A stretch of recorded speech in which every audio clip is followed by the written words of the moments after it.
مولانا رضا داؤدانی صاحب کا انتہائی ممنون و مشکور ہے کہ انہوں نے اتنے اپنے بزی اسکیجول میں سے ہمارے ادارے کے لیے وقت نکالا۔ آپ لوگوں سے درخواست ہے کہ آپ لوگ مولانا کی صحت و سلامتی کے لیے کہ بآواز بلند صلوات۔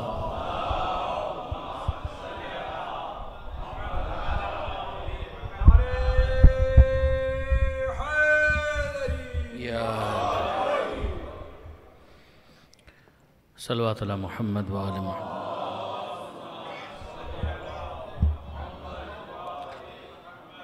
اعوذ باللہ من الشیطان اللعین الرجیم، بسم اللہ الرحمن الرحیم، الحمد للہ رب العالمین، والصلاة والسلام علی اشرف الانبیاء والمرسلین، سیدنا و مولانا ابی القاسم محمد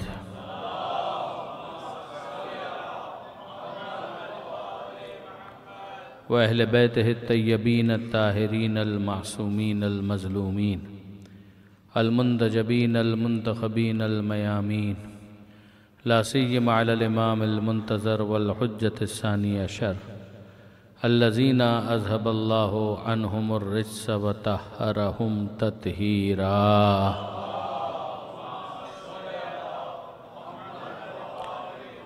واللعنة الدائمة الباقية على أعدائهم أجمعين من يوم ظلمهم إلى قيام يوم الدين۔ رب اشرح لي صدري ويسر لي أمري واحلل عقدة من لساني يفقهوا قولي واجعلني خالصا لوجهك الكريم يا الله۔ صلوات على محمد وآل محمد۔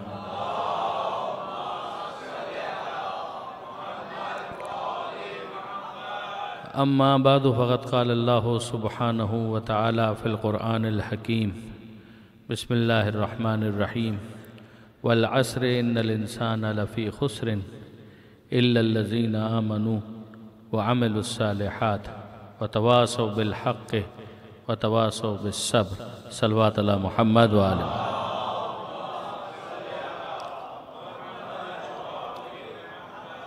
برادران عزیز و خواہران محترم، ظاہر ہے کہ آج کنکلوڈنگ اسپیچ ہے۔ میں شکر گزار ہوں آپ سب کا اور انتظامیہ کا بھی کہ جن کے توسط سے آپ کی زیارت کا شرف حاصل ہوا۔ پروردگار عالم اس کی بارگاہ میں دعا ہے کہ آپ سب کی توفیقات میں اضافہ فرمائے اور اس کوشش کو اور اس عزاداری کو اپنی بارگاہ میں بحق کے جناب سیدہ قبول فرمائے۔ سورہ والعصر ہمارا موضوع رہا اور میں نے کوشش کی کہ جو گزارشات جو عرائض میں نے تیار کیے ہیں وہ آپ کے سامنے پیش کیے جائیں، اور تقریباً 90% عرائض میں آپ کے سامنے پیش کرنے میں کامیاب بھی ہوا۔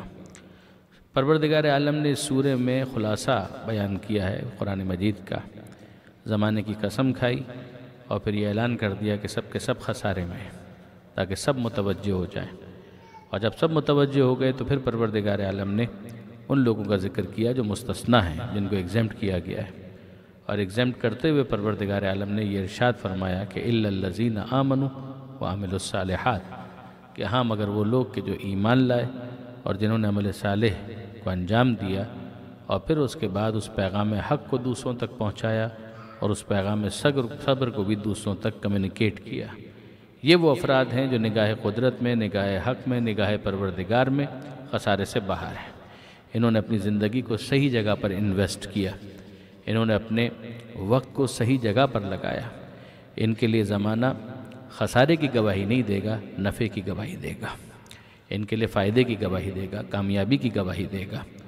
ہماری گفتگو صبر تک پہنچی تھی اور میں یہ گزارش کی تھی کہ پورا جو عمل صالح کا سلسلہ ہے اسے پروردگار عالم نے ایک لفظ صبر کے ماتحت بیان کیا، اس لیے کہ صبر دو ہی طرح کا ہوتا ہے، علی المحبوب اور علی المکروہ۔ جو مولا کی تعبیر ہے کہ کچھ وہ ہے جو تمہیں پسند ہے اور اس کے باوجود تم اسے ترک کر دو، اس لیے کہ بالا تر محبوب کو وہ پسند نہیں ہے، اور کچھ وہ ہے کہ جو تمہیں ناپسند ہے مگر اس کو تم انجام دو، کیونکہ بالا تر محبوب جو ہے وہ اسے انجام دیتا ہوا دیکھنا چاہتا ہے، اس کی خواہش ہے، اس کا حکم ہے کہ تم اسے انجام دو، تو تم اس کی مرضی کا لحاظ کرتے ہوئے اپنی پسند اور ناپسند کو اگر کمپرومائز کر رہے ہو تو یہ بھی صبر ہے۔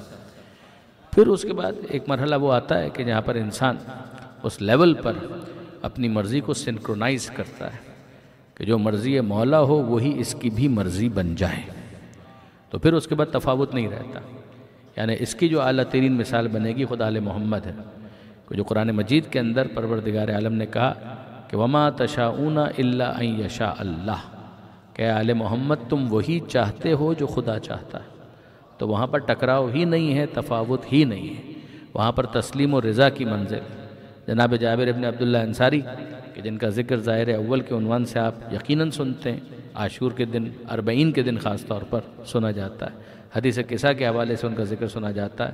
ان کا پانچویں امام، امام محمد باقر علیہ السلام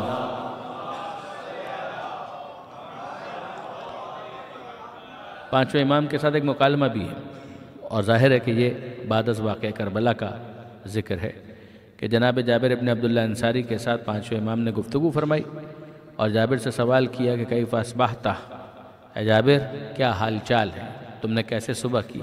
یہ انداز ہوتا ہے عربی کے اندر احوال دریافت کرنے کا، کیف اصبحت، کیا حال چال ہے، ہاؤ آر یو.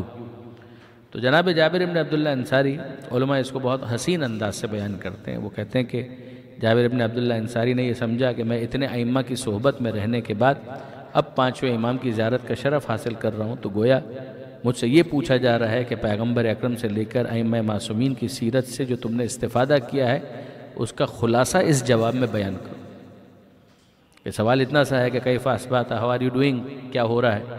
تو جناب جابر ابن عبداللہ انصاری نے یہ کہا کہ فرزند رسول کیفیت یہ ہے کہ میں اس وقت زندگی پر موت کو ترجیح دیتا ہوں، میں دولت پر غربت کو ترجیح دیتا ہوں، صحت پر بیماری کو ترجیح دیتا ہوں، جوانی پر بڑھاپے کو ترجیح دیتا ہوں.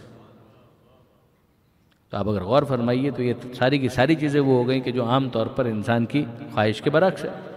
اگر انسان سے پوچھا جائے کہ جوانی چاہیے یا بڑھاپا، تو ظاہر ہے کہ جوانی پسندیدہ ہونی چاہیے. اگر یہ پوچھا جائے کہ دولت یا غربت، تو وہ کہے دولت اچھی ہے. زندگی یا موت، تو وہ زندہ رہنا چاہتا ہے. تو کون سی ایسی چیز ہے کہ جس کو انسان قبول کرتا ہے؟ صحت، دولت، زندگی، جوانی. مگر جناب جابر یہ کہتے ہیں کہ میں نے اپنے آپ کو اس طرح سے ماڈیفائی کیا ہے، مولڈ کیا ہے، اپنے آپ کو اس طرح سے ڈھال لیا ہے کہ اب اگر مجھ سے کوئی سوال کرے تو میرا جواب دوسرا ہوگا. اگر مجھ سے پوچھے کہ جوانی چاہیے یا بڑھاپا، تو میں کہوں گا بڑھاپا. اگر مجھ سے کوئی پوچھے کہ دولت چاہیے یا غربت، تو میں کہوں گا غربت. مجھ سے کوئی پوچھے کہ صحت چاہیے یا بیماری، تو میں کہوں گا بیماری. اور اگر کوئی مجھ سے پوچھے کہ زندگی چاہیے یا موت، تو میں کہوں گا موت. تو جناب جابر کے اس جواب پر پانچویں امام نے اپریشیٹ نہیں کیا، پانچویں امام نے اس کو ایڈمائر نہیں کیا، بلکہ پانچویں امام نے کہا کہ جابر ابھی تک یہاں پہنچے ہو. مولا پر کہاں پہنچنا چاہیے تھا؟ الفاظ میرے ہیں، مطلب امام کا. اب پھر مولا کہاں پہنچنا چاہیے تھا کہ تم نے اپنے سے اپنے لیے کچھ تو طے کیا کہ میں یہ چاہتا ہوں، میں یہ چاہتا ہوں، میں یہ چاہتا ہوں. کہ پھر آپ کیا چاہتے ہیں؟ کہ ہم کچھ نہیں چاہتے، بس وہی چاہتے ہیں جو خدا چاہتا ہے. یعنی ہم سے اگر کوئی یہ پوچھے کہ جوانی چاہیے یا بڑھاپا، تو ہم یہ بھی نہیں کہیں گے کہ جوانی، اور نہ ہی یہ کہیں گے بڑھاپا. ہم تو یہ کہیں گے پروردگار اگر تو جوان دیکھنا چاہتا ہے تو جوانی پسند ہے، اور اگر تو بڑھاپا چاہتا ہے تو ہم بڑھاپے کو قبول کرتے ہیں. اگر خدا صحت چاہے تو ہم صحت کو قبول کرتے ہیں، وہ اگر بیماری چاہے تو ہم بیماری کو قبول کرتے ہیں. وہ اگر دولت چاہے ہمارے لیے تو ہم دولت کو قبول کرتے ہیں. وہ اگر غربت اور فاقہ چاہے تو ہم غربت اور فاقے کو قبول کرتے ہیں. آپ نے غور فرمایا؟ وہ اگر ہمارے لیے زندگی چاہے تو ہم زندگی کو پسند کرتے ہیں، اور وہ اگر موت چاہے تو ہم موت کو پسند کرتے ہیں. غور فرمایا آپ نے؟ میں پھر آپ کی خدمت میں عرض کر رہا ہوں کہ عام انسان کی وہی خواہش ہونی چاہیے کہ جو فطری طور پر ہوتی ہے. ہیومن انسٹنکٹ یہی ہے کہ وہ صحت چاہتا ہے. ہیومن انسٹنکٹ یہی ہے کہ وہ مال چاہتا ہے، وہ جوانی چاہتا ہے، وہ زندگی چاہتا ہے. مگر پھر اس کے بعد اگلا مرحلہ یہ ہے کہ اس کی یہ خواہش اس انداز سے ہو کہ زندگی ہے تو پروردگار عالم کی مرضی کے مطابق صرف کرے، دولت ہے تو خدا کی خوشنودی کے لیے خرچ کرے، جوانی ہے تو اس جوانی کو خدا کی راہ پر لگائے.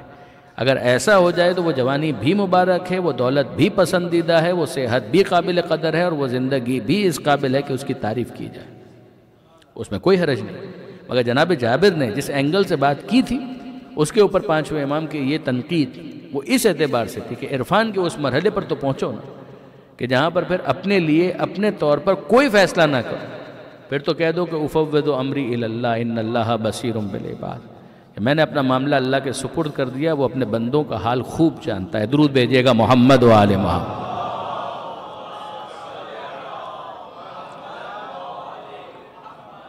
تو اب برادران عزیز ظاہر ہے کہ یہ صبر کا ایک مرحلہ ہے. پھر اس کے بعد ایک دوسری چیز ہے کہ اگر دشمن کی طرف سے بیداد، دشمن کی طرف سے ظلم، تو ظلم کے مقابلے میں انسان کیا کرے؟ صبر کرے.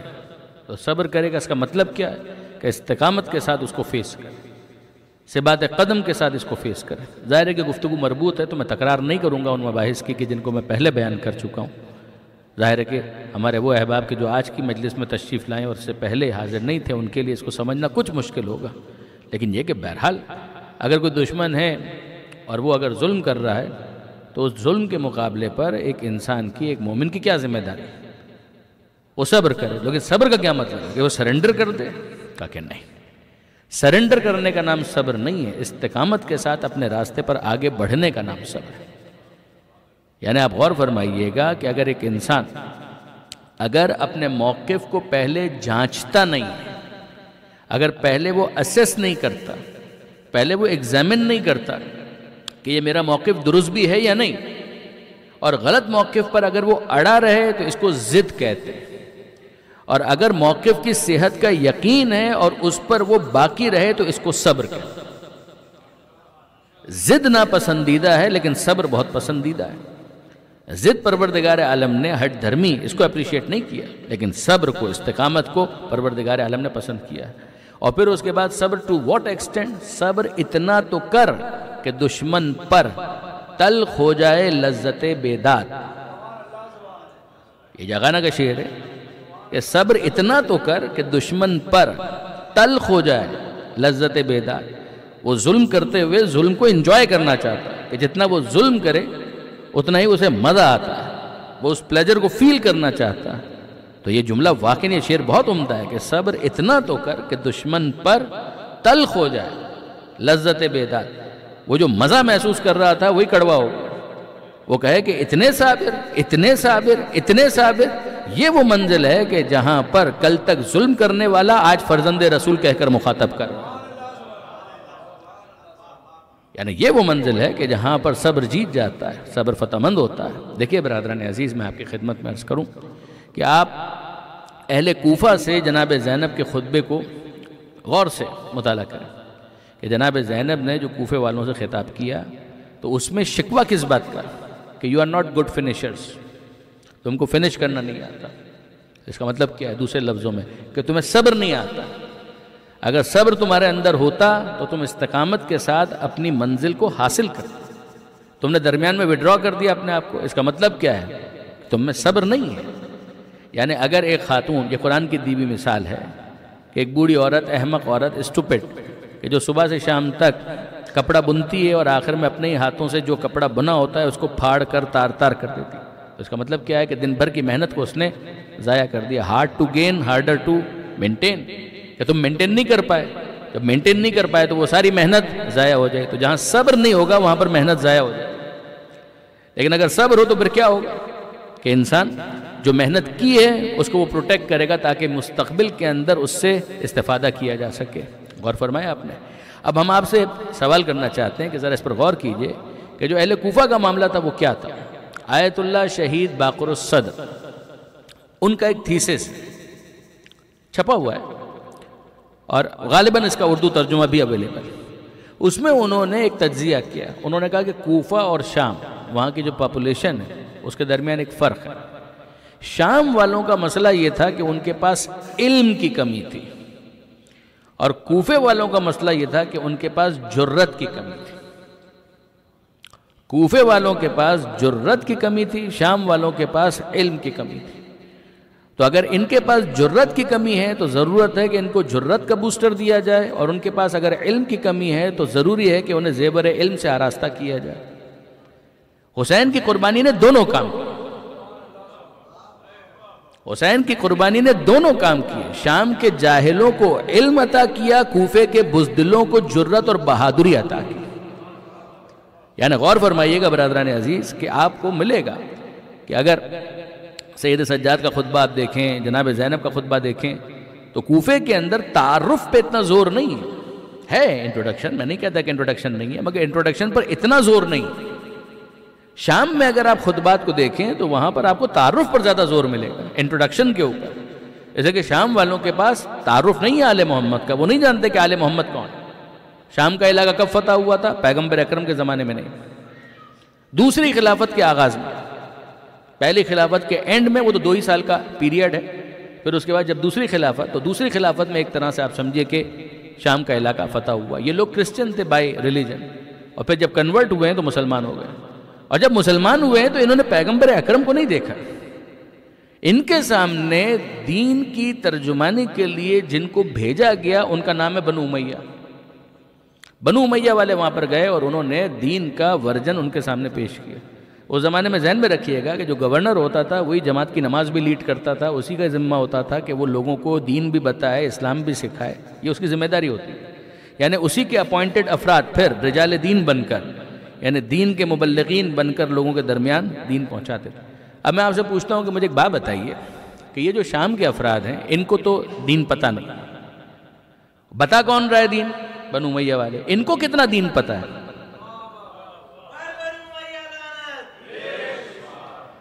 یعنی وہ جو شام والے ہیں ان کو تو دین نہیں معلوم، اس لیے کہ یہ تو نیولی کنورٹڈ ہیں، مگر جو ان کو دین بتا رہا ہے ان کو کتنا دین پتہ؟ یعنی یہ سارے کے سارے وہ افراد ہیں جو طلقاء ہیں، آزاد کردہ. اور آزاد کردہ کا مطلب یہ ہے کہ فتح مکہ کے موقع پر پیغمبر اکرم نے ان کو آزاد کیا. فتح مکہ کا مطلب یہ ہوا کہ 8 ہجری 8 ہجری شوال کا مہینہ، یہ وہ سال اور یہ وہ مہینہ ہے کہ جس میں مکہ فتح ہوا تھا. اور جب مکہ فتح ہوا تھا تو بنو امیہ نے سرنڈر کیا تھا. اب اس کا مطلب کیا ہوا کہ پیغمبر اکرم کی وفات ہے 11 ہجری کے آغاز میں. آپ 28 صفر لیجئے یا 12 ربیع الاول. صفر اور محرم 2 مہینے، 11 ہجری. اس کا مطلب یہ ہوا کہ 8 ہجری کا شوال، ذیقعد، ذی الحج 3 مہینے، تو 8 ہجری ختم. پھر اس کے بعد 9 ہجری اور 10 ہجری 2 سال، 2-3 مہینے ادھر کے 2-3 مہینے ادھر کے، یعنی 2.25 2.5 سال. یہ کل پیریڈ ہے جو بنو امیہ نے اسلام قبول کرنے کے بعد پیغمبر اکرم کے ساتھ گزارا ہے، اور جیسا تیسا گزارا ہے. اس پیریڈ کے بعد یہ یاد رکھیے گا ان کی کوئی عزت نہیں تھی اس زمانے میں، اس لیے کہ بہت تلخ یادیں تھی کہ احد میں انہوں نے کیا کیا، بدر میں انہوں نے کیا کیا، ہر موقع پر تو یہ پیغمبر اکرم سے لڑتے رہے. تو بہت تلخ یادیں تھی. مسلمان معاشرے کے اندر ان کی کوئی حیثیت، کوئی اسٹیٹس نہیں تھا. ایسے میں ان کو موقع فراہم کیا گیا کہ ایک ایسے علاقے میں جائیں کہ جہاں کے لوگ مسلمانوں کی ماضی کی تاریخ سے واقف نہیں ہیں، ماضی کی تاریخ سے واقف ہی نہیں ہیں کہ اسلام کے لیے کس نے خدمتیں انجام دی ہیں، کون اسلام کا محافظ تھا، کون اسلام کا محسن تھا، کون پیغمبر اکرم کی حفاظت کیا کرتا تھا، کون پیغمبر پر حملہ کیا کرتا تھا، کون پیغمبر اکرم کی راہ میں کانٹے بچھاتا تھا، کون پیغمبر اکرم کو شیب ابی طالب کے اندر محصور ہونے پر مجبور کر رہا تھا. ان کو کچھ نہیں پتا شام والوں کو. اور ان کے سامنے ایک ایسے شخص کو لا کر رکھ دیا گیا کہ جو خود پیغمبر اکرم کے مخالفین کی صف میں رہا ایک عرصے تک، اس نے کوئی دین نہیں سیکھا. فتح مکہ کے بعد یہ چند سال، 2 سال، ہارڈلی 2.25 سال، اور اس کے اندر بھی اس طرح سے کہ اوپر دل کے ساتھ یہ لوگ مسلمان معاشرے کے اندر رہتے ہیں، ان کا کوئی اسٹیٹس نہیں ہے. اور ان کو اسٹیٹس ری گین کرنے کے لیے، واپس سے اپنی پرانی شان و شوکت کو حاصل کرنے کے لیے ایک ایسا علاقہ دے دیا جاتا ہے کہ جہاں کے لوگوں کو ماضی کی ہسٹری کا کچھ نہیں پتا، قرآن کی آیتوں کا کچھ نہیں پتا، تفسیر کا کچھ نہیں پتا، تعویل کا کچھ نہیں پتا، حدیث کا کچھ نہیں پتا. اور جب وہ وہاں پر جا کر اب ان کو دین سکھائیں گے تو اب میں آپ سے پوچھتا ہوں کہ مجھے انصاف سے بتائیے کہ قرآن کے اندر آیتیں ہیں، سورہ آل عمران آپ اٹھا لیجئے، اینڈ کا حصہ اٹھا کر دیکھیے، احد کا پورا واقعہ لکھا ہوا ہے. میں بہت محتاط الفاظ استعمال کر رہا ہوں، ذرا غور کیجئے گا میری اس بات کے اوپر کہ سورہ آل عمران آپ اٹھائیے، اور بھی دیگر آیتیں ہیں. جنگ بدر کا کتنے مقامات پر قرآن مجید کے اندر ذکر ہے، سورہ انفال میں آیا ہے، سورہ محمد میں آیا ہے، سورہ بقرہ میں آیا ہے. احد کا واقعہ سورہ آل عمران اس کے اینڈ میں آپ اٹھا کر دیکھیے تو پروردگار عالم نے صاف صاف لکھا ہے. کچھ تھے جو لڑ رہے تھے، کچھ تھے جو بھاگ رہے تھے، اور کچھ تھے جو استقامت کے ساتھ، صبر کے ساتھ ڈٹے ہوئے تھے، پیغمبر اکرم کا دفاع کر رہے تھے. کچھ تھے. اب میں آپ سے پوچھتا ہوں کہ مجھے ایک بات بتائیے، وہ جو شام والے ہیں جو نئے نئے مسلمان ہوئے ہیں اور ان کو قرآن پڑھایا جا رہا ہے، تو آپ ان کو یہ حق تو دیں گے نا. یعنی آپ اگر کسی بچے کو بھی پڑھا رہے ہیں کہ ذرا قرآن پڑھیے اور قرآن کی ہم آپ کو تفسیر بتاتے ہیں، تو وہ یہ تو پوچھیں گے نا یہ لڑ کون رہا تھا پیغمبر اکرم کے ساتھ. تو آپ کا کیا خیال ہے کہ وہ جو بنو امیہ کے صاحب وہاں پر موجود ہیں وہ یہ بتائیں گے کہ بھائی انصاف کی بات یہ ہے کہ لڑ تو ہم ہی رہے تھے پیغمبر اکرم سے؟ آپ توقع کرتے ہیں کہ وہ یہ سکھائیں گے؟ اور اگر وہ ان میں سے کوئی یہ پوچھ لے کہ یہ بھاگ کون رہا تھا،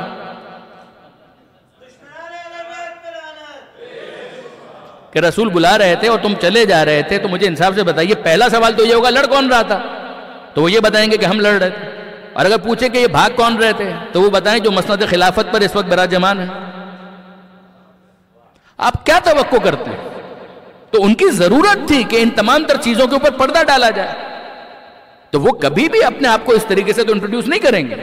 تو ضرورت تھی کہ ایک نیا ورژن اسلام کا کریٹ کیا جائے اور ایسے لوگ پیش کیے جائیں، ایسے لوگ تیار کیے جائیں کہ جو مصداق کے اوپر غلطی کریں، خطا کریں، اور جس کو حاکم بنا کر ان کے سامنے پیش کر دیا گیا ہے اسی کو وہ رول ماڈل سمجھیں.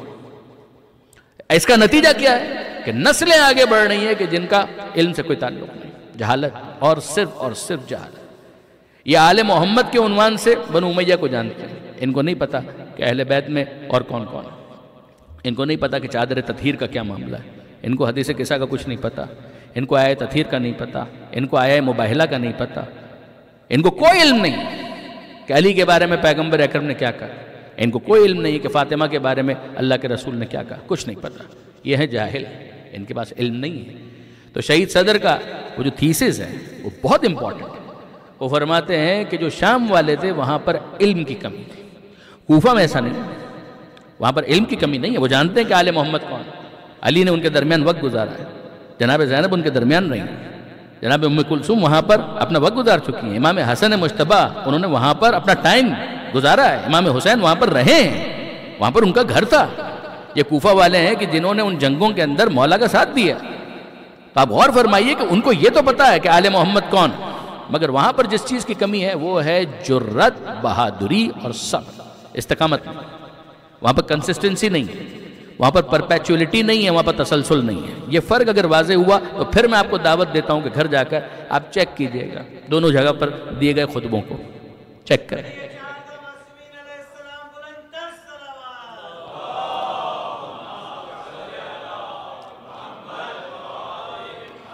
مومنین اشارہ ہو رہا ہے کہ تھوڑا آگے آگے تشریف لے آئیے، کافی جگہ یہاں پر موجود ہے دائیں اور بائیں، تاکہ بعد میں آنے والوں کو اکوموڈیٹ کیا جا سکے. درود بھیجیے محمد و آل محمد.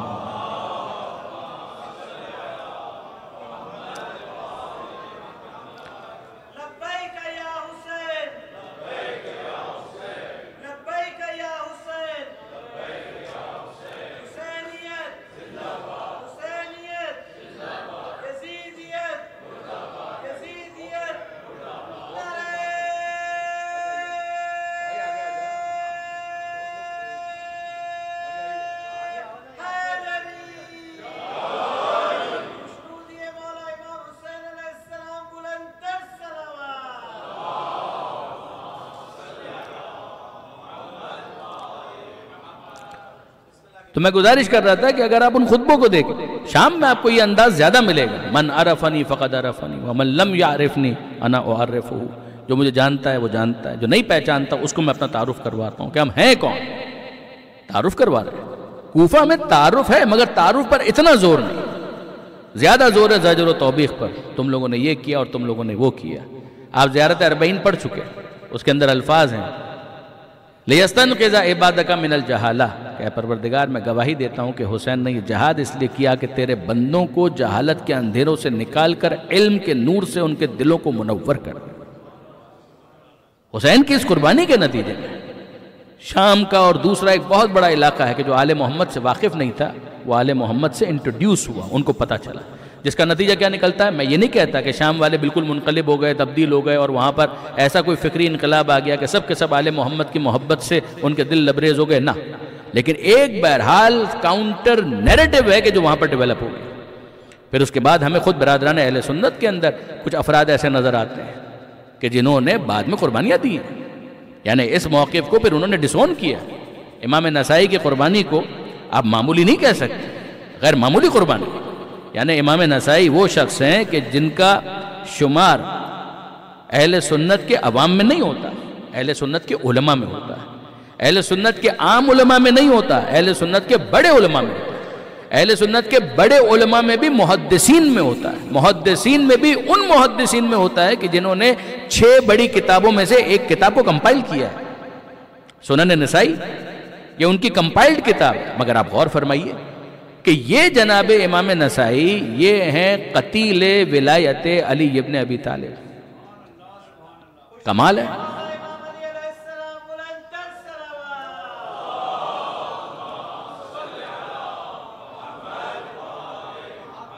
یعنی ان کے حالات اگر آپ انٹرنیٹ پر بھی جا کر چیک کریں گے، ویسے تو جو ان کے حالات چھپے بھی موجود ہیں اس میں بھی آپ کو مل جائے گا کہ جناب امام نسائی کو دمشق ہی کے اندر قتل کیا گیا۔ تو دمشق والوں کے اندر ناصبیت تھی، خارجیت تھی، بالکل تھی۔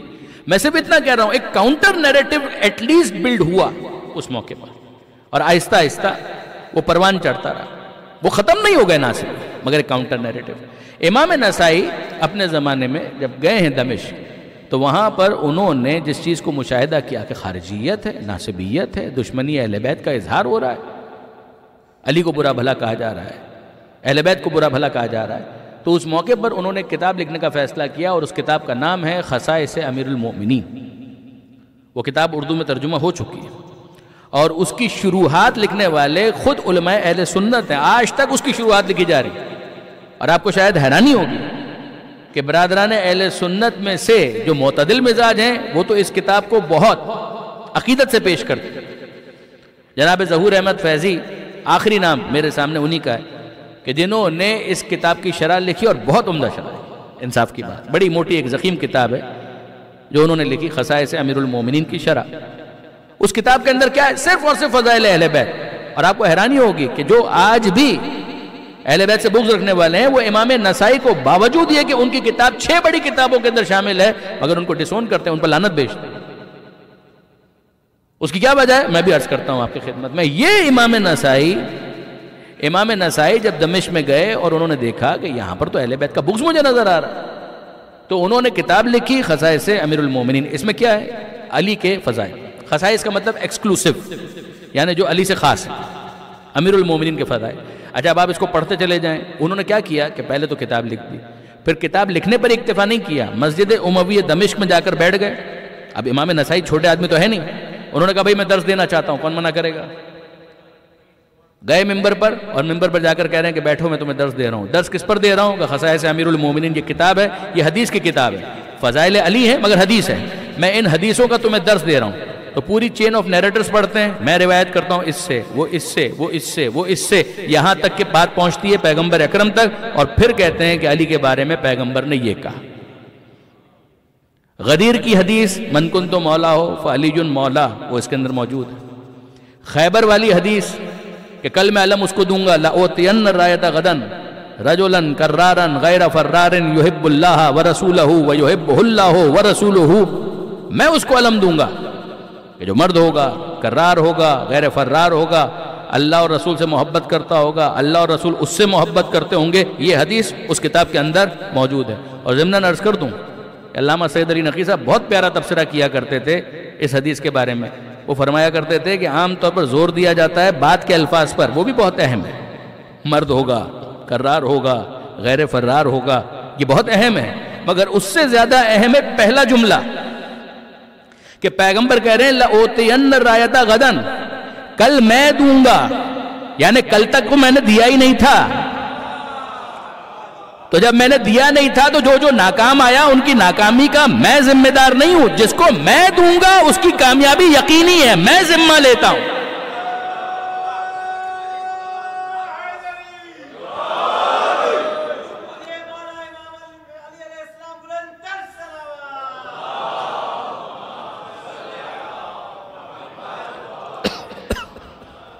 کل میں علم دوں گا، اب تک تو میں نے دیا ہی نہیں تھا۔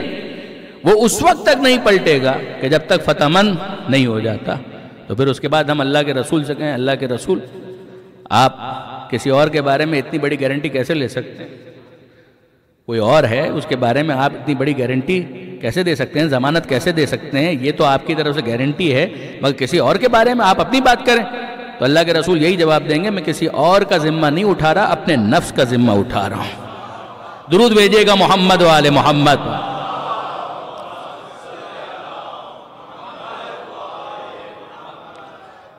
تو آپ نے غور فرمایا برادران عزیز، جو میں عرض کر رہا تھا کہ اس کتاب کے اندر غدیر خم اس کا ذکر موجود ہے، خیبر یہ والی حدیث موجود ہے، یہ بخاری میں بھی آئی ہے اور دیگر کتابوں میں آئی ہے۔ امام نسائی نے بھی باقاعدہ فضائل امیر المومنین کی اس کتاب کے اندر اس کا ذکر کر دیا۔ وہ حدیث، یہ تو میں مثال دے رہا ہوں، حدیثیں تو بہت ساری ہیں اس کے اندر۔ وہ حدیث کہ پیغمبر اکرم نے، آپ جانتے ہیں کہ دروازے کھلا کرتے تھے مسجد کے اندر، مسجد نبوی میں، اور پیغمبر اکرم نے حکم دیا کہ سارے دروازے بند، بس ایک دروازہ میرا اور ایک علی کا، جن کو حق ہے کہ وہ براہ راست مسجد کے اندر آ سکتے ہیں، مسجد سے گھر میں جا سکتے ہیں، تو بس یہ دو دروازے، باقی سارے دروازے بند۔ امام نسائی نے لکھا کہ جب پیغمبر اکرم نے یہ حکم دیا تو کچھ لوگوں نے آ کر پیغمبر اکرم سے شکوہ کیا، اے اللہ کے رسول، یا تو سارے دروازے بند کروا دیتے یا سارے دروازے کھلا رکھنے کی اجازت دے دیتے، یہ کیا کہ دو دروازوں کو کھلا رکھنے کی اجازت دی، باقی سارے بند۔ تو پیغمبر اکرم نے جواب دیا، نہ میں نے اپنی مرضی سے دروازے بند کروائے، نہ میں نے اپنی مرضی سے کسی کا دروازہ کھلا رکھنے کی اجازت دی، جن دروازوں کے بند کروانے کا حکم اس نے دیا ان کو بند کروا دیا، جن دروازوں کو کھلا رکھنے کی اس نے اجازت دی ان کو کھلا رہنے دیا۔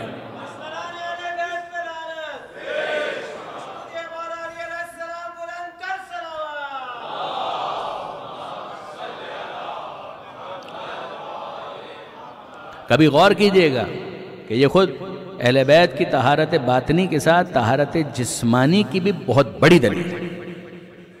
غور کیجئے گا، ظاہر ہے کہ ہر چیز ممبر سے اس طرح سے بیان نہیں ہو سکتی، غور فرمائیے گا۔ تو اب یہ حدیثیں ساری اس کتاب کے اندر موجود ہیں۔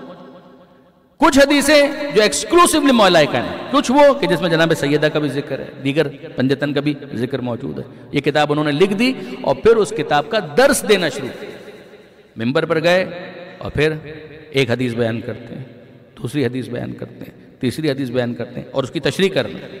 جب تشریح کر رہے ہیں تو جو سامنے افراد موجود تھے، دیکھیے برادران عزیز، واقعی انصاف کی بات یہ کہ آپ کے درمیان ان حدیثوں کو پڑھنا تو پڑھنے والے کو بھی لطف آئے گا اور سننے والے بھی جھوم جائیں گے، مگر غور کیجئے کہ اگر ناصبی ہوں، دشمنان اہل بیت ہوں، تو انہیں تو ذکر علی ہضم نہیں ہوگا، وہ تو کبھی خوش نہیں ہوں گے۔ تو اب اس موقع پر جب امام نسائی یہ درس دے رہے تھے، ہوا کیا، ایک دن دو دن لوگوں نے برداشت کیا اور پھر اس کے بعد سامنے سے کسی نے اعتراض کیا۔ اب اعتراض ان کا کیا ہے؟ براہ راست نہیں ہے، ذرا غور کیجئے گا، براہ راست یہ نہیں ہے کہ آپ علی کے فضائل کیوں بیان کر رہے ہیں۔ انہوں نے اعتراض یہ کیا، یعنی اتنی فضا تو تبدیل ہوئی کہ براہ راست علی کے فضائل پر اعتراض نہیں کیا، اعتراض یہ کیا کہ آپ علی کے اتنے فضائل بیان کر رہے ہیں تو بھائی آپ ایک کام کیجئے کہ ہم چاہتے ہیں کہ آپ اسی طرح سے امیر شام پر بھی ایک کتاب لکھیں، آپ اسی طرح کی ایک کتاب، دیکھیں مطالبہ تو آپ دیکھیں، آپ ایسی ہی ایک کتاب امیر شام کے فضائل پر بھی لکھیں، یہ ہمارا مطالبہ ہے آپ سے، ہم اصرار کے ساتھ کہہ رہے ہیں کہ یہ کام آپ کیجئے۔ تو امام نسائی نے جو جواب دیا ہے نا، اس کا خلاصہ امام نسائی فرماتے ہیں، میں نے علی کے فضائل بتائے ہیں، بنائے نہیں ہیں۔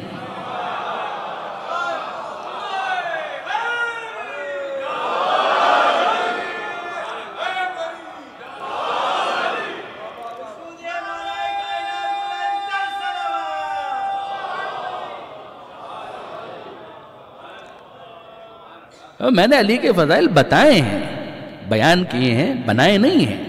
یہ فیبریکیشن نہیں ہو رہا ہے، یہ مینوفیکچرنگ نہیں ہو رہی ہے، یہ کوئی میں نے فیکٹری نہیں قائم کی ہے کہ جہاں سے میں کسی ٹکسال کے اندر ڈھال کر فضائل کو نکال رہا ہوں، نہ، پیغمبر نے بیان کیے ہیں اور میں نے بتائے۔ اگر پیغمبر نے ان کے بارے میں کوئی فضیلت بیان کی ہوتی تو میں بیان کر دیتا۔ یہ وہ ریزن ہے، یہ جملہ کہ جس کی وجہ سے آج بھی اگر آپ انٹرنیٹ کے اوپر ٹائپ کر کے چیک کریں اور تھوڑی بہت بھی عربی اگر آپ کو آتی ہے تو آپ کو اندازہ ہوگا کہ کتنے ہی لوگ آج بھی امام نسائی کو گالیاں دیتے ہیں۔ شیعہ ہے وہ؟ نہیں جواب، وہ شیعہ نہیں ہے۔ سنی ہے؟ جی ہاں۔ عام؟ نہیں۔ عالم؟ یس۔ عام عالم؟ نہیں۔ محدث؟ عام محدث نہیں، صحاح ستہ کا مؤلف، مگر اس کو بھی گالیاں دی جا رہی ہے. کیوں؟ کہ اس نے امیر شام کے حق میں فضائل کیوں بیان نہیں کی؟ آپ اس کا عذر ہی قبول کرو. وہ کہہ رہا ہے کہ میں بتا سکتا ہوں، بنا نہیں سکتا. تو وہ کہہ رہے ہیں کہ نہیں، آپ کو یہ کام بھی کرنا پڑے گا. جس کے بعد امام نسائی نے کہا کہ اگر آپ بہت اصرار کرتے ہیں تو مجھے تو بس ایک حدیث یاد آ رہی ہے، مجھے تو صرف ایک حدیث یاد آ رہی ہے. اور وہ کیا؟ کہ پیغمبر اکرم نے کسی کام سے ان کو بلوایا،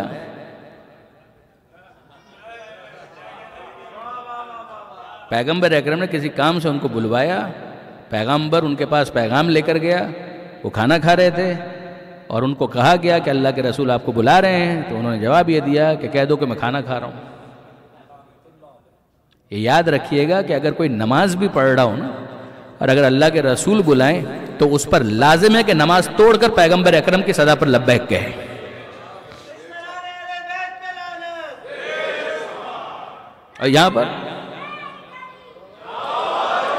اور یہاں کیا ہو رہا ہے کہ کہہ دیجئے کہ میں کھانا کھا رہا ہوں، مصروف ہوں، اس وقت اہم کام میں مشغول ہوں، لہذا نہیں آ سکتا. غور فرمایا آپ نے، پیغمبر اکرم نے سیکنڈ ٹائم یہی جملہ کہا کہ ان سے کہو کہ اللہ کے رسول بلا رہے ہیں. 2 یا 3 مرتبہ یہی جواب آیا کہ کہہ دو کہ میں کھانا کھا رہا ہوں. جس کے بعد پیغمبر اکرم نے یہ جملہ ارشاد فرمایا کہ اس کا پیٹ کبھی نہ بھرے، اس کا پیٹ کبھی نہ بھرے. یہ میں اپنی کتابوں سے نہیں پڑھ رہا، ہمارے مسلک کی کتابیں نہیں ہیں، محترم برادران کی کتابیں، کہ اللہ کے رسول نے اس موقع پر کہا. اب مجھے نہیں معلوم کہ یہ فضیلت کا بیان ہے یا بددعا ہے، مگر یہ کہ امام نسائی نے اس مطالبے پر اتنا کہا کہ مجھے تو یہ حدیث یاد آتی ہے کہ پیغمبر اکرم نے ان کے بارے میں تو یہ فرمایا کہ اس کا کبھی پیٹ نہ بھرے. اور اس کے بعد واقعی یہی ہوا کہ پیغمبر اکرم کی یہ بددعا مؤثر ہوئی. اور پیغمبر اکرم کی اس بددعا کے بعد ہوا یہ کہ وہ کھاتے کھاتے کھڑے ہوتے تھے تو یہ کہتے تھے کھاتے کھاتے تھک گیا ہوں مگر میرا پیٹ نہیں بھرا. کیا آپ یقین کریں گے؟ آپ ذرا سنیے، ایک بات آ گئی تو یہ بھی سنتے جائیے کہ صحیح مسلم کے اندر ایک مقام پر لکھا ہوا ہے کہ بھئی پیغمبر اکرم نے کسی کو بددعا دے دی. پیغمبر اکرم نے کسی کو آپ ذہن میں کوئی خاص نام نہ لے کر آئیں، کسی کو بددعا دے دی. تو جب بددعا دے دی تو پیغمبر اکرم کی بارگاہ میں اس نے فریاد کی کہ اللہ کے رسول آپ نے مجھ پر بددعا کر دی. تو پیغمبر اکرم نے کہا کہ بھائی میں کام انسان کی طرح سے ہوں، کبھی موڈ اچھا ہوتا ہے، کبھی موڈ خراب ہوتا ہے. الفاظ میرے، مطلب وہی ہے جو وہاں پر لکھا ہوا ہے. تو اگر میں بددعا کر بھی دوں تو وہ دعا ہی ہوتی ہے. مجھے نہیں معلوم ہے کہ پیغمبر اکرم کی کون کون سی بددعاؤں کو پیسیفائی کرنے کے لیے ایسی حدیثیں بنائی گئی ہیں.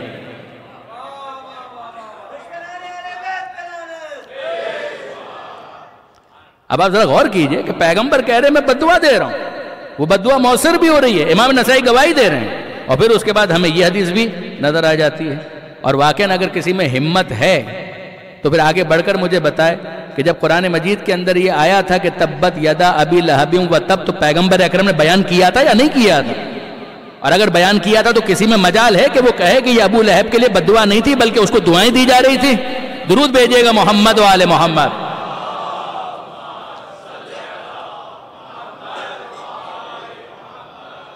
اب برادران عزیز میں کیا کروں کہ بار بار یہ اشارہ ہو رہا ہے کہ مزید تھوڑا آگے تشریف لے آئیے اور آگے آ جائیے تاکہ بعد والوں کو زحمت نہ ہو.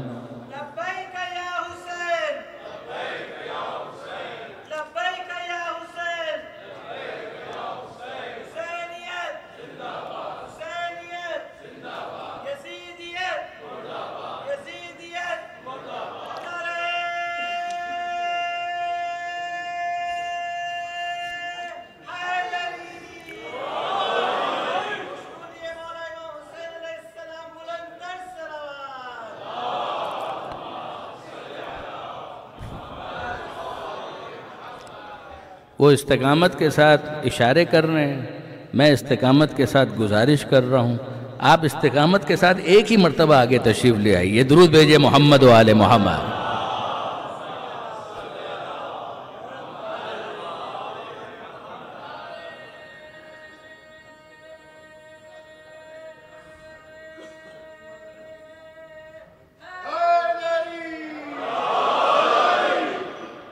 تو یہ شام کا معاملہ کہ جس کے اندر ہمیں ایک کاؤنٹر نیریٹو ایٹ لیسٹ پہ دکھائی دیتا ہے. میں یہ نہیں کہہ رہا کہ وہ سارے افراد منقلب ہو گئے، تبدیل ہو گئے، نہ، لیکن ایک تبدیلی آئی، فکر کے اندر کچھ تبدیلی وہاں پر آئی. ان لوگوں کو پتہ چلا کہ اچھا یہ بھی ایک ورژن ہے آل محمد کے بارے میں، جس کے لیے میں نے آپ کی خدمت میں اس بوڑھے کا تذکرہ بھی کیا تھا کہ جس نے پہلے سید سجاد کو برا بھلا کہا، اور پھر اس کے بعد جب سید سجاد آئے تطہیر پڑھتے ہیں تو حیران رہ جاتا ہے، یہ تمہارے بارے میں، یہ آئے مودت یہ تمہارے بارے میں، یہ آئے خمس یہ تمہارے بارے میں. اس کو یقین نہیں آ رہا تھا. اور پھر جب سید سجاد کہتے ہیں خدا کی قسم یہ ہمارے بارے میں، توقع ہی نہیں تھی اسے کہ ایسا بھی کوئی کہہ سکتا ہے. جس کے بعد وہ کہتا ہے کہ پروردگار میں بری ہوں، تیرے نبی کے اہل بیت کے دشمنوں سے میں بری ہوں، ان سے میرا کوئی واسطہ کوئی تعلق نہیں. قتل ہوا، اس کو بھی قتل کر دیا گیا. وہ جو دربار یزید کے اندر مسخرہ تھا، جس نے جناب سکینہ کے لیے نازیبہ الفاظ کہے، اور پھر اس کے بعد اپنے ہاتھ کو خود اپنے ہاتھوں سے ہی کاٹ دیا، تو کوئی تو وجہ ہے. ان کے پاس علم نہیں تھا، اور جب علم آ رہا ہے تو ہمیں کہیں نہ کہیں کچھ نہ کچھ تبدیلی دکھائی دے رہی ہے. جناب زینب کا خطبہ، سید سجاد کا خطبہ مؤثر ہو رہا ہے، اس کا کچھ نہ کچھ اثر ہوا. اب آئیے کوفہ کی طرف. کوفہ کے حوالے سے ایک بات ذہن میں رکھیے گا. کوفہ کے اندر جرت کی کمی تھی، بالکل تھی، مگر کیا سارے کوفی ایک طرح کے تھے؟ جواب جی نہیں، ایسا نہیں تھا. پہلے تو یہ سمجھیے گا کہ جب ہم کوفیوں کی بات کرتے ہیں تو کوفہ کی جو پاپولیشن تھی وہ سارے کے سارے شیعہ تھے.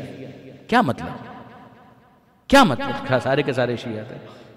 یعنی یہ سارے کے سارے وہ افراد تھے جو امیر المومنین کو خلیفہ بلا فصل سمجھتے تھے؟ Absolutely wrong, absolutely wrong. عام طور پر ہمارے محترم برادران اہل سنت، دیکھیں میں تو بہت ہی خیر سگالی کا قائل ہوں اور رواداری کا قائل ہوں، اور میرے تو دوست ہیں علماء اہل سنت، تو باتیں ہوتی ہیں تو ہم کہتے ہیں کہ بتائیے تو صحیح کہ اگر سارے کے سارے یہ شیعہ تھے، اور آپ کا مطلب یہ ہے کہ شیعت سے کہ یہ سارے کے سارے مولا علی کو خلیفہ بلا فصل مانتے تھے. بھائی ہم تو اسی معنی میں شیعہ سمجھتے ہیں نا، کہ شیعہ کا مطلب کیا ہے؟ علی کے ساتھ. علی کے ساتھ کا مطلب کیا ہے؟ کہ بلا فصل علی کو نبی کا خلیفہ ماننے والا کا وہ ہے شیعہ.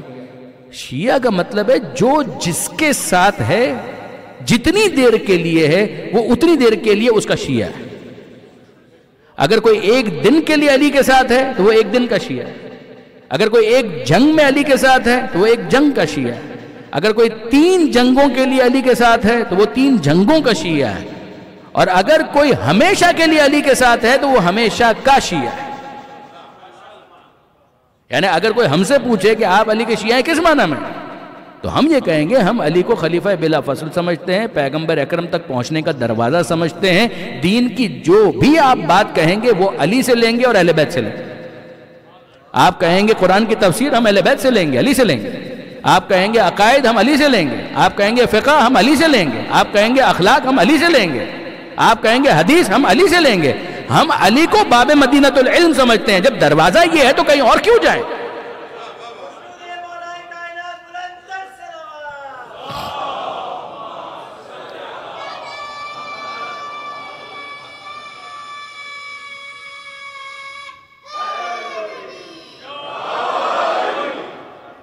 آپ نے غور فرمایا کہ اگر علی کے ساتھ تشیع کے حوالے سے ہمارا عقیدہ پوچھا جائے، ہمارا عقیدہ یہ ہے، اور ہمیں اس پر کوئی شرمندگی نہیں. ہم اس معنی میں امیر المومنین کو بلا فصل خلیفہ رسول سمجھتے ہیں، پیغمبر اکرم کے خلیفہ بلا فصل، ہم کسی فاصلے کے قائل نہیں. اب اس کے بعد میرا سوال ہے کہ اگر کوئی شخص 4 دنوں کے لیے علی کے ساتھ ہو گیا تو وہ 4 دن کا شیعہ ہے. اگر کوئی ایک جنگ میں علی کے ساتھ ہو گیا تو وہ ایک جنگ کا شیعہ ہے. یہاں پر میں سوال کرتا ہوں اپنے محترم برادران اہل سنت سے کہ وہ مجھے بتائیں نا کہ بھئی جب علی کے ساتھ یہ جنگیں ہو رہی تھی تو کوفے والے علی کے ساتھ تھے، بات سمجھ میں آ گئی. آپ نے کہا یہ سارے کے سارے تو تھے شیعہ، یعنی ہم لوگ تو ہم مان لیتے ہیں. چلیے فرض کیجئے کچھ دیر کے لیے کہ ہم مانتے ہیں کہ ہم تھے کوفہ والے اور ہم سب کے سب علی کے ساتھ تھے. ایسا ہی ہو گیا نا. تو یہ شام میں جو افراد تھے یہ شیعہ تو نہیں تھے؟ یہ شام والے جو تھے وہ تو شیعہ نہیں تھے؟ کہا کہ نہیں وہ شیعہ نہیں تھے. یہ بصرہ میں جو جنگ جمل میں علی کے خلاف لڑ رہے تھے وہ تو شیعہ نہیں تھے؟ کہا کہ نہیں وہ تو شیعہ نہیں تھے. تو اگر یہ بھی شیعہ نہیں تھے اور وہ بھی شیعہ نہیں تھے اور صرف کوفہ والے شیعہ تھے تو آپ اپنے بارے میں تو بتائیے آپ کہاں تھے؟ کہ پھر آپ کہاں تھے؟ یعنی آپ کو اگر میں اس زمانے میں پہنچا دوں تو آپ علی سے لڑنے والوں میں شامل ہوں گے.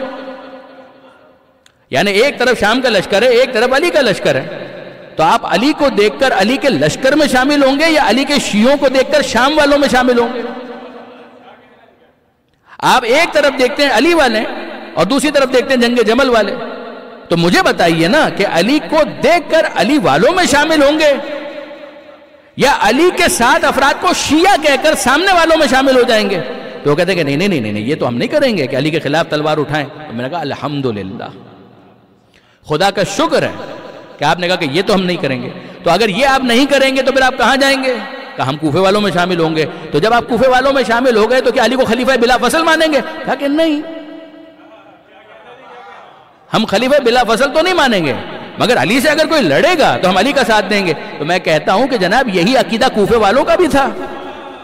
آپ کیوں ان کو خلیفہ بلا فصل ماننے والوں کے کھاتے میں ڈال رہے ہیں؟ ان میں کچھ ایسے تھے جو خلیفہ بلا فصل مانتے تھے، زیادہ تر وہی تھے جو 14 خلیفہ مان رہے تھے. زیادہ تر ان میں وہی افراد تھے کہ جو 14 خلیفہ مان رہے تھے. یہ شہر کوفہ بسا ہے دوسری خلافت میں، یہ شہر کوفہ سیکنڈ کیلیفیٹ میں بسایا گیا. یعنی یہ میں اپنی طرف سے نہیں کہہ رہا، آپ کوئی بھی کتاب اٹھا کر دیکھ لیں، تاریخ طبری دیکھ لیں تو آپ کو مل جائے گا کہ باقاعدہ جنگیں ہو رہی تھیں، مسلمان جا رہے تھے، سپاہی علاقے کی آب و ہوا ان کو سوٹ نہیں کر رہی تھی، بیمار ہو رہے تھے، مشورہ کیا گیا اور فیصلہ کیا گیا کہ ایک شہر بسایا جائے گا فوجی چھاؤنی کے طور پر، کہ جہاں پر فوجیوں کو اکوموڈیٹ کیا جا سکے، ان کو گھر دیے جا سکے، ان کی فیملیز کے ساتھ وہ لوگ وہاں پر رہیں. ایک فوجی چھاؤنی کے طور پر شہر کوفہ کو آباد کیا گیا. بعد میں دیگر افراد بھی آ کر وہاں پر رہنے لگے. تو کوئی مجھے بتائے نا کہ دوسرے خلیفہ کی خلافت کے زمانے میں کیا وہاں پر ان فوجیوں کو بسایا جا رہا تھا جو علی کو خلیفہ بلا فصل مانتے تھے؟ مجھے کوئی بتائے. زیادہ تر یہ وہ افراد تھے کہ جو امیر المومنین کو اسی ترتیب کے ساتھ 14 خلیفہ مان رہے تھے. سیاسی اعتبار سے چونکہ ان جنگوں کے اندر جیسا تیسا انہوں نے ساتھ دیا مولا علی کا، لہذا یہ کہلا ہے شیعہ نے علی. مگر یہ ہے فصلی شیعہ، یہ ہے موسمی شیعہ، یہ ہے سیزنل شیعہ. آج علی کے ساتھ ہیں، کل علی کے ساتھ نہیں ہوں گے.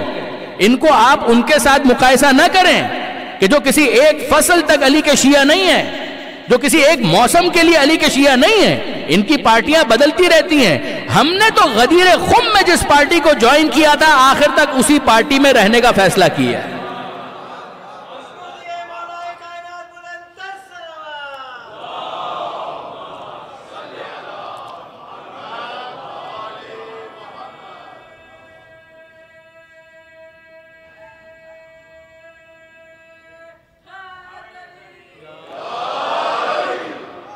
اب میں آپ کی خدمت میں عرض کرتا ہوں برادران عزیز، اب کوفے والوں کی جو پاپولیشن ہے اس کو آپ کو 3-4 حصوں میں تقسیم کرنا پڑے گا واقعہ کربلا کے حوالے سے. کچھ وہ افراد تھے کہ جو مخلص تھے امام حسین سے 100%. یہ وہ افراد تھے کہ جو بالآخر کربلا میں شہید ہوئے. یعنی اگر آپ کربلا میں شہدائے کربلا کو دیکھیں تو 75 to 80% افراد وہ ہیں کہ جن کا تعلق کوفے سے تھا. ان پر کیا الزام؟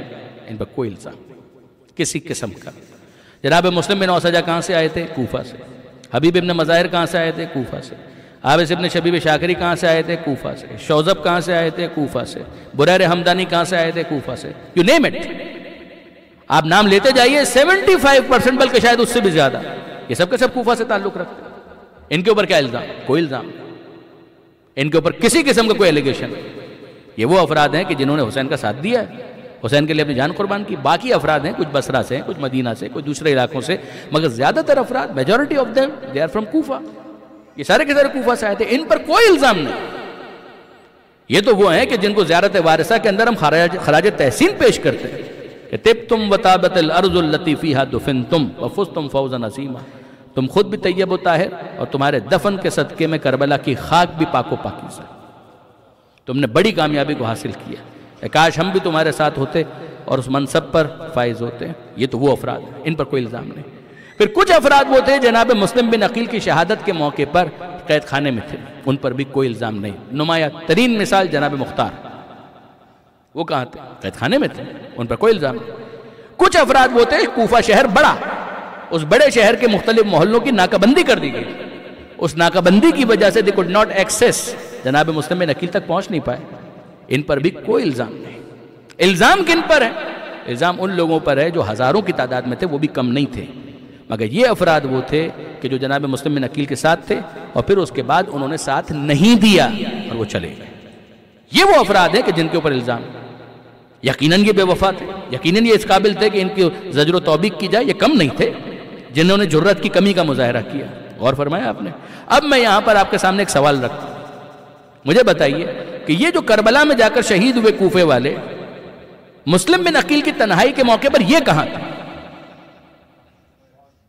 یہ تو سوال ہے نا برادران عزیز کہ جناب مسلم بن اوسجہ ان کے خلوص میں تو کوئی شک نہیں ہے، حبیب ابن مظاہر ان کے خلوص میں تو کوئی سوال نہیں. یہ گئے ہیں، انہوں نے اپنی جان قربان کی ہے، اس کا مطلب یہ ہے کہ جان کے قربان کرنے میں انہوں نے بخل کا مظاہرہ نہیں کیا. سوال یہ کہ جب جناب مسلم بن عقیل ہم کہتے ہیں یکا و تنہا، یہ کہاں تھے؟ اگر آپ کہیں کہ جناب یہ سارے کے سارے قید میں تھے، نہیں تھے. آپ یہ کہیں کہ سب کے سب ناکہ بندی کی وجہ سے نہیں پہنچ پائے، نہیں، یہ پہنچے ہیں. مثلا جناب مسلم بن اوسجہ یہ تو رائٹ ہینڈ تھے جناب مسلم بن عقیل کے. پھر کیا ہوا؟ یہ جناب مسلم بن اوسجہ کہاں چلے گئے؟ دیگر افراد کہاں چلے گئے؟ سارے کے سارے قید خانے میں نہیں تھے، 1. سارے کے سارے ناکہ بندی کا شکار نہیں تھے، 2. مزے کی بات یہ ہے کہ جب یہ کربلا پہنچے تو امام حسین نے ان سے کوئی شکوہ نہیں کیا کہ میرا بھائی مسلم بن عقیل وہاں پر تنہا رہ گیا، تم کیا میری مدد کے لیے آئے ہو؟ تم نے میرے بھائی کی مدد نہیں کی. نہ فقط یہ کہ ان کو کوئی برا بھلا نہیں کہا بلکہ سینے سے لگا. تو میں پوچھنا چاہتا ہوں کہ یہ اس وقت کہاں تھے؟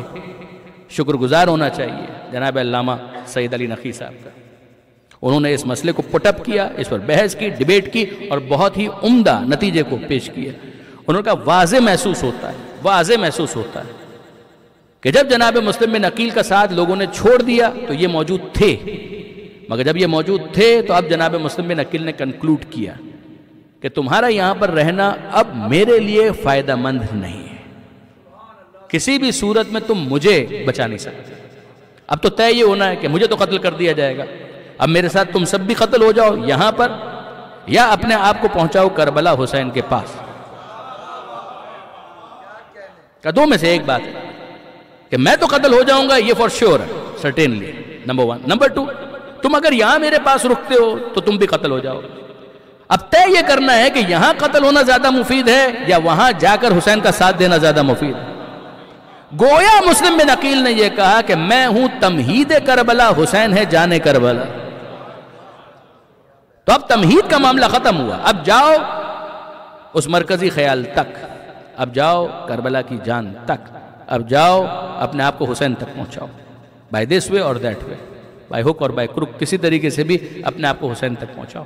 جس کے بعد ہمیں سمجھ میں آتا ہے کہ جب یہ گئے ہیں کسی نہ کسی طریقے سے انہوں نے پہنچایا اپنے آپ کو، تو وہاں پر امام حسین نے ان سے کوئی شکوہ نہیں کیا، ان کے اوپر کوئی الزام نہیں دیا کہ تم نے مسلم کا ساتھ نہیں دیا. اس پورے معاملے کو حسین سے بہتر کون سمجھ سکتا ہے؟ بس برادران عزیز، میں نے آپ کو زحمت دی، لیکن یاد رکھیے گا کہ پھر حسین کی قربانی کے بعد اسی کوفہ کے اندر توابین کی تحریک بھی ہے اور اسی کوفہ کے اندر امیر مختار کا خروج بھی ہے.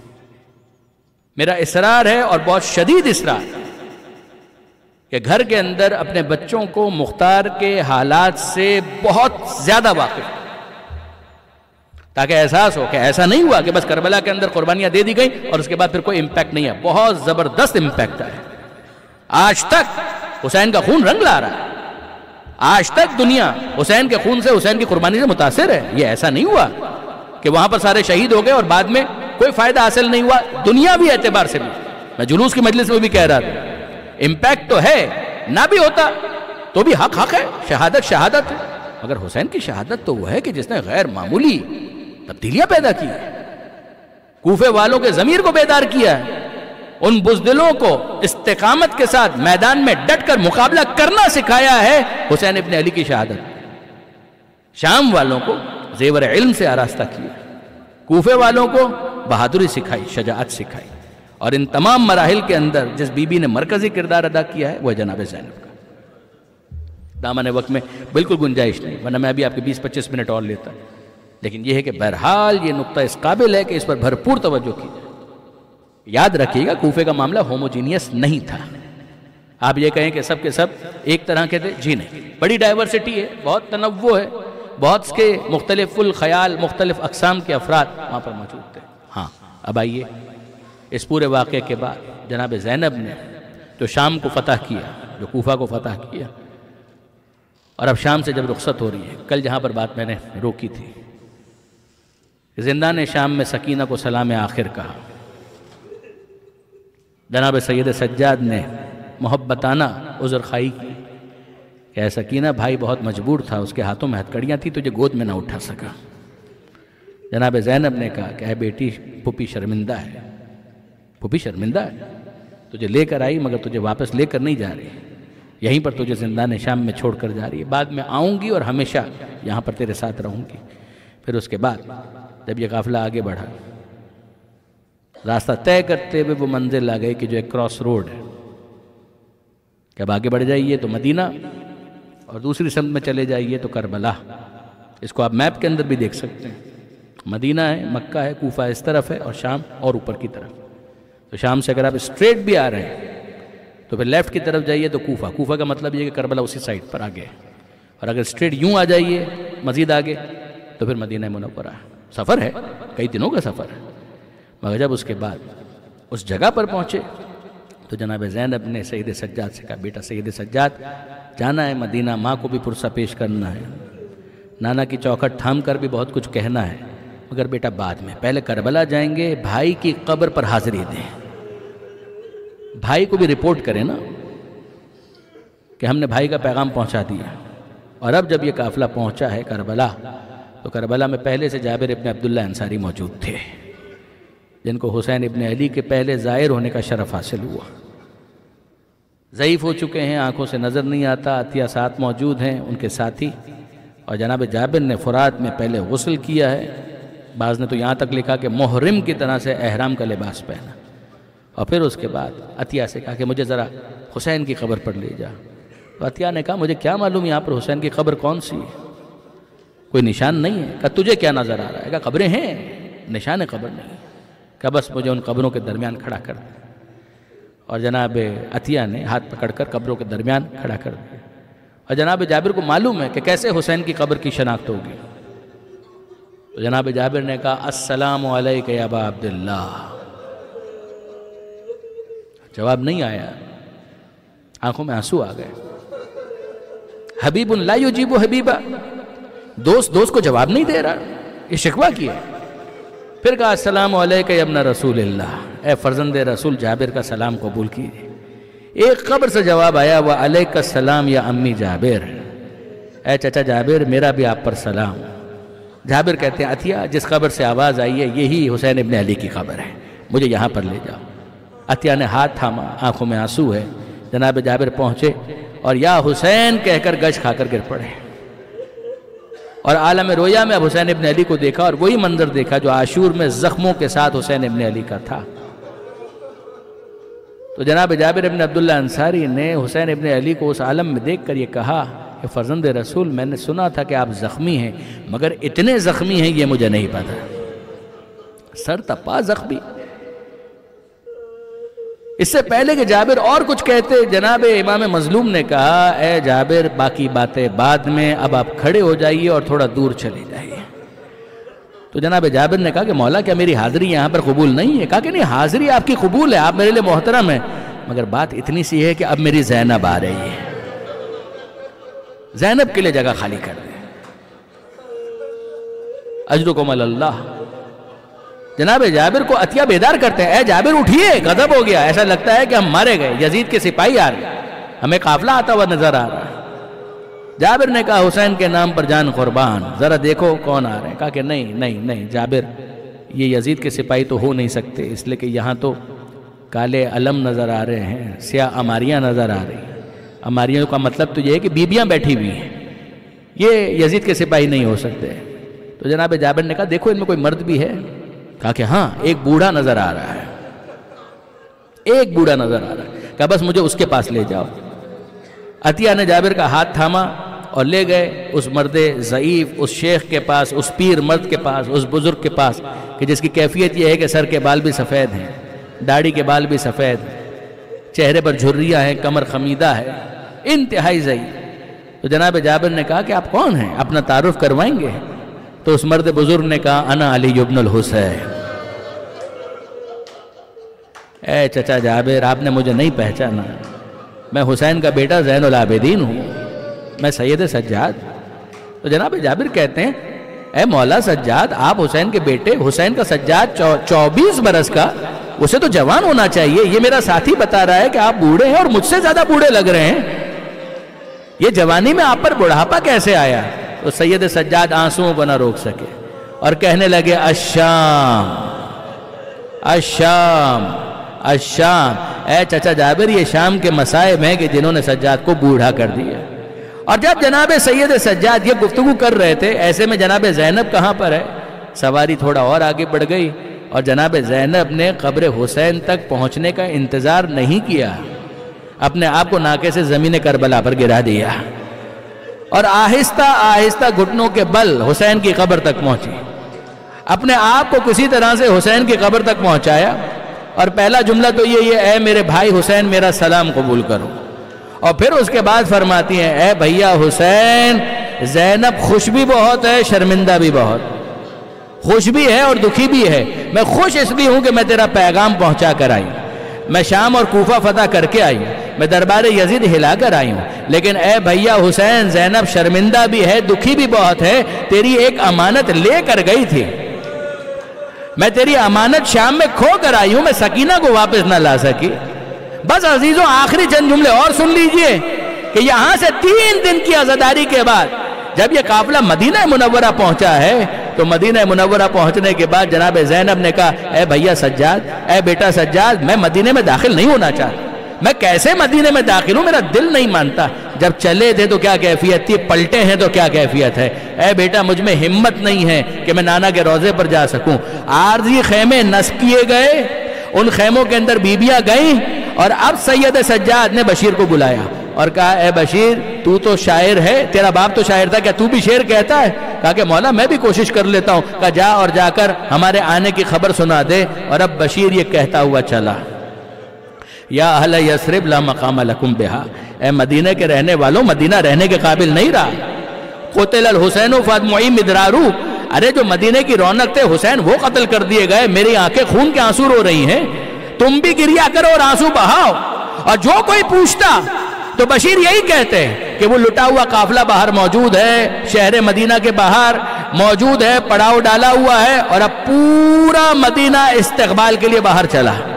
خاندان بنی ہاشم کے گھروں کے دروازے کھلے، جناب ام البنین باہر آ گئیں، فاطمہ صغرا باہر آ گئیں، محمد حنفیہ باہر آ گئے، عبداللہ ابن جعفر طیار آ گئے، جناب زینب کے شوہر۔ اور اب اس کے بعد جب یہ سب کے سب باہر پہنچے ہیں تو سید سجاد نے ایک خطبہ دیا جس کا آخری جملہ یہ ہے ارے ہم سے تو محبت کا حکم دیا گیا تھا، اگر ظلم کرنے کا بھی حکم دیا گیا ہوتا تو مظالم اتنے نہ ہوتے جو حکم محبت کے بعد ہم پر ڈھائے گئے۔ عجیب جملہ ہے سید سجاد کا۔ اور پھر اس کے بعد جناب عبداللہ ابن جعفر طیار یہ کہتے ہیں کوئی مجھے بتائے گا میری زوجہ زینب کہاں ہے؟ کوئی مجھے بتائے گا میری زوجہ زینب کہاں ہے؟ کسی نے کہا اے عبداللہ جناب زینب اس خیمے میں ہے۔ عبداللہ خیمے کے اندر داخل ہوئے، ایک بی بی نظر آئی اور یہ کہتے ہوئے باہر نکلے بی بی مجھے معاف کیجئے گا، کسی نے کہا تھا کہ میری زوجہ کا خیمہ ہے، ورنہ میں کسی نامحرم کے خیمے میں داخل نہ ہوتا، مجھے کسی نے کہا تھا کہ یہ میری بیوی کا خیمہ ہے۔ پیچھے سے جناب زینب نے آواز دی عبداللہ یہ کون سا دن آ گیا کہ شوہر اپنی زوجہ کو نہیں پہچان پا رہا؟ یہ عبداللہ کی زینب سے گفتگو ہے۔ اور اب فاطمہ صغرا کیا کر رہی ہیں؟ جناب فاطمہ صغرا سن چکی ساری باتیں اور اب آئیں جناب رباب کی گود میں کچھ تلاش کرنے لگی، نظر نہیں آیا۔ پھر اس کے بعد آگے بڑی جناب زینب کی گود میں ڈھونڈنے لگی، نظر نہیں آیا۔ آگے بڑی لیلا کی گود میں ڈھونڈ رہی ہے، بیویوں کی گود میں کچھ تلاش کر رہی ہے، نظر کچھ نہیں آ رہا۔ کسی نے پوچھا صغرا کیا ڈھونڈ رہی ہے؟ کہا آپ نے کہا میرا بابا مارا گیا، میں نے سمجھ لیا، میں نے صبر کیا۔ آپ نے کہا میرا چچا عباس مارا گیا، میں نے صبر کیا۔ آپ نے کہا میرا بڑا بھائی علی اکبر مارا گیا، ارے میں نے صبر کیا، مگر میرا ننھا بھیا علی اصغر اسے تو کسی نے قتل نہیں کیا ہوگا، اب تو کافی بڑا ہو گیا ہوگا، میں اپنے اصغر بھیا کو ڈھونڈ رہی ہوں۔ اے صغرا تجھے کیسے بتائیں کہ جنہوں نے اکبر کو قتل کر دیا، جنہوں نے حسین کا سر قلم کر دیا، انہوں نے علی اصغر کو بھی باپ کے ہاتھ پر منقلب کر دیا۔ حسین نے اصغر کا خون اپنے چہرے پر مل کر کہا انا للہ و انا الیہ راجعون۔